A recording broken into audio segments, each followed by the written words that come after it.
আমি সর্বপ্রথম আল্লাহ শুক্রিয়া আদায় করছি যে মহৎ উদ্দেশ্যে যে বন্দার পক্ষ থেকে এই ত্রাণ সামগ্রী বিতরণ করা হল গরিব দুঃখী মানুষের।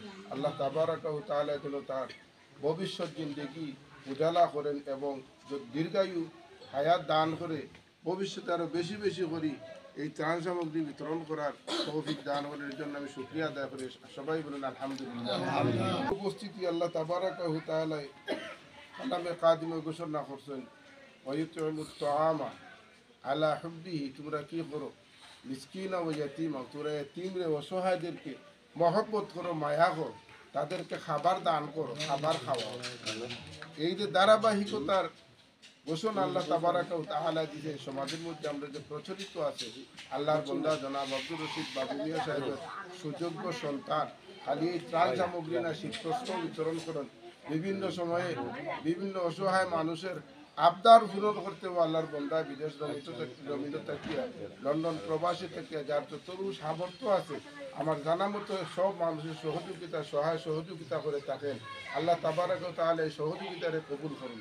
আমরা বলি আমি আমরা একে অন্য এই সমাজের সামাজিকতা যদি বজায় রক্ষা করি, আল্লাহ তাবারাকা ওয়া তাআলার ঘোষণার দিকে দেখি আমরা সম্পদশালী যারা আছে, আল্লাহ তাবারাকা ওয়া তাআলা সব সম্পদের মালিক আপনারে বানাই দেন নাই। আপনার কোটি টাকার সম্পত্তি বানাইছেন, এই কোটি টাকার সম্পত্তি আপনার নাই।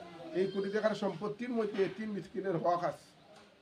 আল্লাহ তাবারাকা ওয়া তাআলা কালামে কাদিমে ফরমায়, আকিমুস সালাতা ওয়া আতুজ যাকাত। নামাজের কথাটা যত জায়গায় আছে প্রায় জায়গায় যাকাত দেওয়ার কথা আসছে। এই যাকাতটা কিন্তু আপনার জন্য হালাল নাই। সম্পদশালী ব্যক্তি ধনী ব্যক্তির নির্দিষ্ট পরিমাণ যতটুকু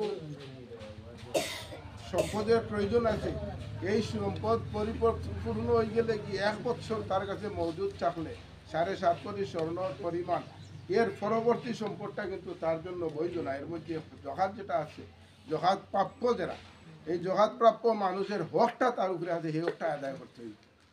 এই সামাজিকতা ভিতরে যদি জকাতের টাকাটা বা আমরা গরিব দুঃখীর হক যেটা আমাদের গায়ে চাপাই দেওয়া হয়েছে আল্লাহ আল্লাহ রসুলের পক্ষ থেকে, হকটা যদি আমরা সঠিকভাবে আদায় করি, ইনশাল্লাহ আমি আশাবাদী আমাদের দেশে বা আমাদের সমাজে কোনো গরিব অসহায় মানুষ ইনশাল্লাহ থাকবে না। প্রতিটা গ্রাম প্রতিটা মহল্লার মানুষেও যদি তার জহাতে চিন্তা করি, এই জহাতের অংশটা এইভাবে পুতলা বান্ধিয়া বা যেভাবেই হোক গরিব দুঃখীরা পৌঁছাই দেয়, ইনশাল্লাহ তার অভাব অনটন দূর হবে।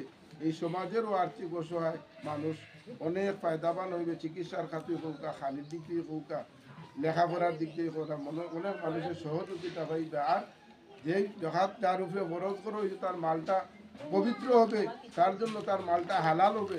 আমরা এই আশা ব্যক্ত করি, এই নিয়ত রাখিয়া সম্পদশালী যারা আছি আমরা ভবিষ্যতে যে জকাতের বা দান সৎকার হাতটা প্রসারিত করতে পারি। আমার যে লালন তার পরিবারের তার মা বাবার এই রুহের মাগফিরাত কামনা করে, তার দীর্ঘ হায়াত কামনা করে।